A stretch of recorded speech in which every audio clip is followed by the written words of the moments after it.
इससे पहले कि आज की बड़ी खबरें आपके सामने प्रस्तुत करें, आइए आपको दिखाते हैं एक ऐसा वीडियो जो आपके रोंगटे खड़े कर देगा।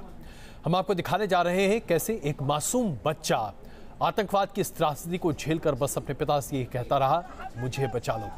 ये उस बच्चे की पुकार थी जो सीरिया में हुई बमबारी में घायल हुआ। बच्चे के दोनों पैर इस हमले की वजह से खत्म हो गए। वो उठ भी नहीं पा रहा था, लेकिन उसकी ज़बान से बस एक ही बात बार बार निकल रही थी, मुझे बचा लो पापा, मुझे बचा लो। ये तस्वीरें बयां करती है कि आतंकवाद किस तरह से किसी को भी नहीं बख्शता, चाहे वो बच्चे हो, बुजुर्ग हो, चाहे वो कोई भी व्यक्ति क्यों ना हो। आतंकवाद की बस एक ही शक्ल है और वो है मृत्यु, और ये मृत्यु अनचाही मृत्यु है। यह हमला सीरिया आर्मी ने किया था। सीरियाई एयरफोर्स ने इस इलाके में बैरल बम बरसाए थे जिसमें यह बच्चा घायल हुआ। यह हमला ISIS के दहशतगर्दों को खत्म करने के लिए किया गया था, लेकिन इसकी जद में एक मासूम बच्चा फंस गया। और अब जरा हमारे देश शाहजहांपुर उत्तर प्रदेश के शहर की यह तस्वीर देखिए, जहां मनचलों की पिटाई का यह वीडियो बना है। तस्वीर में आप साफ देख सकते हैं कि युवक को कई लोग मिलकर पीट रहे हैं।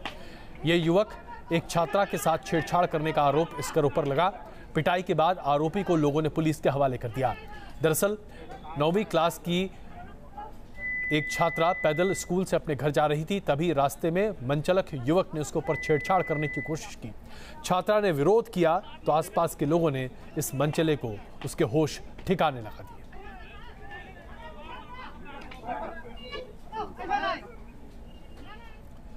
और आइए आज की बड़ी खबर आपके सामने प्रस्तुत करते हैं। इस्लामिक टीचर और प्रीचर जाकिर नाइक की खबर आज से लगभग साल भर पहले सुर्खियां बटोर रही थी। कोई ऐसा दिन नहीं था जब जाकिर नाइक की चर्चा नहीं होती थी। लेकिन जो व्यक्ति पूरे देश में नफरत फैलाने का कारोबार चला रहा था, जो ISIS से जुड़ा हुआ था और ISIS के लिए लोगों को तैयार कर रहा था हिंदुस्तान में, उसके तार अब दाऊद इब्राहिम से जुड़ते दिख रहे हैं।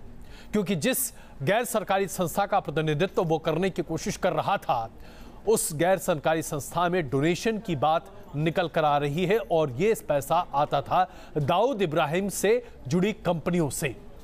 जाकिर नाइक और दाऊद इब्राहिम का ये कनेक्शन प्रस्तुत करता है वो तस्वीर जो आज आपके सामने हम लेकर आए हैं, और प्रदर्शित करता है कि कैसे पाकिस्तान, ISI, दाऊद इब्राहिम, ISIS ये सब मिलकर हिंदुस्तान में एक चक्रव्यूह रच रहे हैं।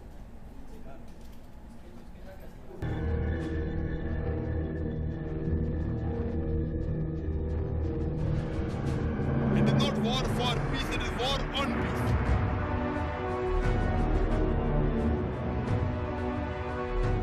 जाकिर नाइक कहने को एक धर्म प्रचारक,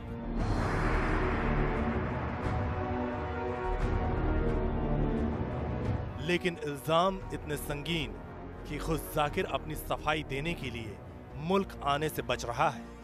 और इसी जाकिर नाइक के NGO IRF यानी इस्लामिक रिसर्च फाउंडेशन की फंडिंग पर नए खुलासे होने के दावे किए जा रहे हैं। IRF की फंडिंग की जांच प्रवर्तन निदेशालय कर रहा है। खबरों के मुताबिक ED को IRF की फंडिंग का पाकिस्तान कनेक्शन होने का शक है। दरअसल IRF का CFO आमिद गजदर को ED ने गिरफ्तार कर लिया था। गजदर से पूछताछ के दौरान पता चला कि कराची में बैठे कुछ उद्योगपतियों ने IRF के खाते में काफी पैसा जमा किया। ये सभी उद्योगपति दाऊद इब्राहिम के नजदीकी बताए जाते हैं। ED की जांच अब कराची तक पहुंच गई है और ED को ये शक है कि IRF के तार सीधे सीधे अब दाऊद इब्राहिम से जुड़ते नजर आ रहे हैं, और ये एक बहुत बड़ा हवाला रैकेट हो सकता है जो कि IRF के लिए काम कर रहा था। क्या जाकिर और दाऊद के बीच सीधा कनेक्शन है? क्या दाऊद का पैसा IRF में लगाया गया? क्या इसी डर से हिंदुस्तान नहीं आ रहा है जाकिर नाइक? इन सवालों का जवाब देने के लिए IRF से भी संपर्क किया गया, लेकिन वहां से कोई जवाब नहीं मिला। जांच में यह भी सामने आया कि IRF के खातों में यह पैसा दुबई, इंग्लैंड और कुछ छोटे अफ्रीकी देशों के जरिए किया गया। ये वही रास्ता है जिसका इस्तेमाल दाऊद के गुर्गे हवाला का धंधा चलाने के लिए करते हैं। तो क्या हवाला के जरिए दाऊद ने IRF में पैसा लगाया? इस पैसे का असली स्रोत और रास्ता तो जांच के बाद सामने आ ही जाएगा, लेकिन अगर जाकिर और दाऊद का कनेक्शन साबित हो गया तो इसके सीधे मायने होंगे कि फरार होकर भी दाऊद हिंदुस्तान में अपने प्यादे पाल रहा है। कुल मिलाकर अब ईडी की जांच जो है वो कराची पहुंच चुकी है, लेकिन इन तमाम आरोपों पर जो आईआरएफ है, जाकिर नाइक की संस्था, वो अभी तक कुछ भी कहने से बच रही है। हमारे तमाम सवालों को वो टालते आ रही है और उन्होंने साफ कह दिया है कि इस विषय पर वो कैमरे पर कोई बात नहीं करना चाहते। वीडियो जर्नलिस्ट इमरान के साथ विकास श्रीवास्तव, न्यूज़ नेशन, मुंबई। जैसा कि हमने आपसे कहा, आतंकवाद का कोई धर्म नहीं होता, आतंकवाद का कोई देश नहीं होता। पाकिस्तान के शहवान में कलंदर दरगाह पर जो बम धमाका हुआ, उसके बाद अचानक पाकिस्तान की सरकार और फौज हरकत में आ गई है। खुफिया एजेंसी आईएसआई और पाकिस्तान की फौज ने मिलकर सिर्फ 3 दिनों के भीतर 130 आतंकवादियों को मार गिराने का दावा किया है और यह एनकाउंटर पाकिस्तान की फौज ने किया है। यहां तक कि एनकाउंटर करते करते पाकिस्तान की फौज अफगानिस्तान की सीमा के भीतर भी चली गई और सर्जिकल स्ट्राइक किया।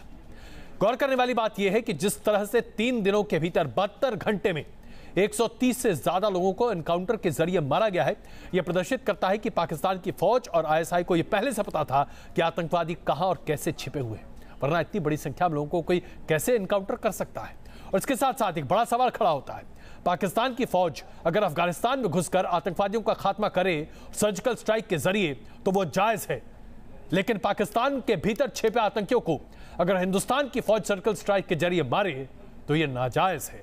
यह है पाकिस्तान का दोगलापन।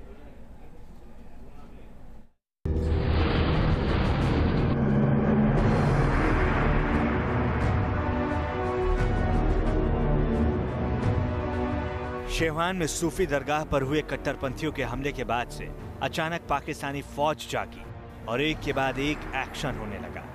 और इसी एक्शन में एक था पाकिस्तानी फौज का अफगानिस्तान की सरहद के अंदर मिलिट्री एक्शन। पाकिस्तानी मीडिया में आई रिपोर्ट्स के मुताबिक पाकिस्तानी सेना ने अफगानिस्तान में जमात उल अहरर के ठिकानों पर आर्टिलरी फायरिंग की, जिसमें पाकिस्तानी फौज ने रहमान बाबा नाम के एक आतंकी समेत 15 आतंकियों के मरने का दावा भी किया है। इतना ही नहीं, पाक अफगानिस्तान सीमा पर पाकिस्तानी फौज ने कुछ छोटे छोटे सैन्य ऑपरेशंस को अंजाम भी दिया है। बताया जा रहा है कि इस एक्शन के बाद पलटवार के डर से पाकिस्तानी फौज ने हैवी आर्टिलरी तैनात कर दी है। यानी अगर आतंक पाकिस्तान को लहूलुहान करे तो सर्जिकल स्ट्राइक जैसा कदम सही है, लेकिन अगर यही आतंक हिंदुस्तान को जख्म दे और हिंदुस्तान सर्जिकल स्ट्राइक करे तो ये पाकिस्तान को बर्दाश्त नहीं। एक हैरान कर देने वाला आंकड़ा पाकिस्तान से भी आया।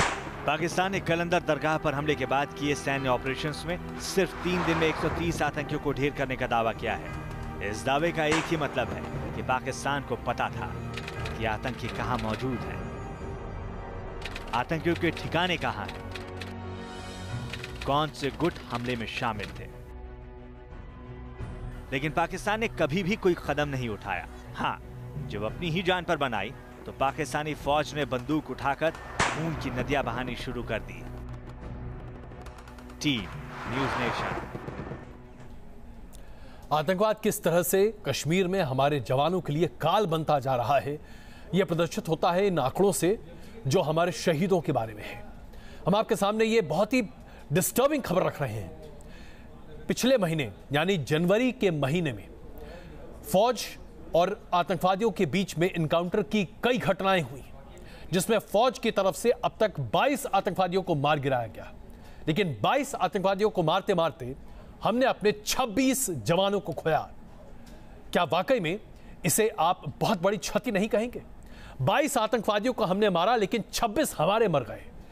यह बताता है कि कैसे कश्मीर में आज पाकिस्तान के स्पॉन्सर्स घुसकर पाकिस्तान की नीति को आगे बढ़ा रहे हैं, और वो लोग जो आज इन आतंकवादियों के साथ खड़े हैं वो किसी कीमत पर हिंदुस्तानी नहीं हो सकते। 26 बहादुर जवानों का खून, क्या यह देश कभी इसे भूल सकता है?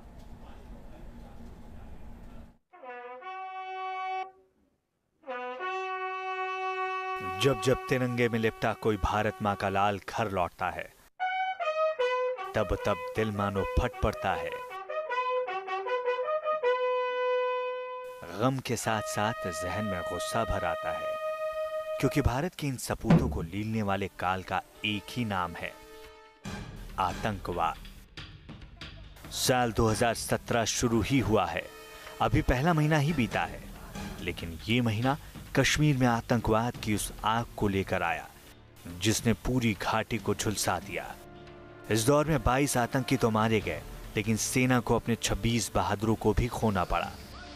2010 के बाद ऐसा पहली बार हुआ है कि एक महीने के अंदर इतनी बड़ी तादाद में आतंकी मारे गए हों, लेकिन इसकी बड़ी कीमत भी चुकानी पड़ी है। 14 फरवरी को हंदवाड़ा में हुए एनकाउंटर में 3 आतंकी मारे गए और एक मेजर शहीद हुए।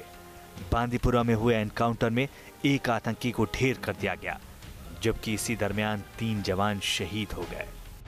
12 फरवरी को कुलगाम में हुई मुठभेड़ में 4 आतंकी मारे गए और 2 सैनिक शहीद हुए। जो एजिटेशन हुआ था पिछले साल, उस दौरान ये मिलिटेंट्स को मौका मिल गया है यहाँ पर सेटल होने का, क्योंकि हम लोगों का फोकस शिफ्ट हो गया था एजिटेशन के ऊपर।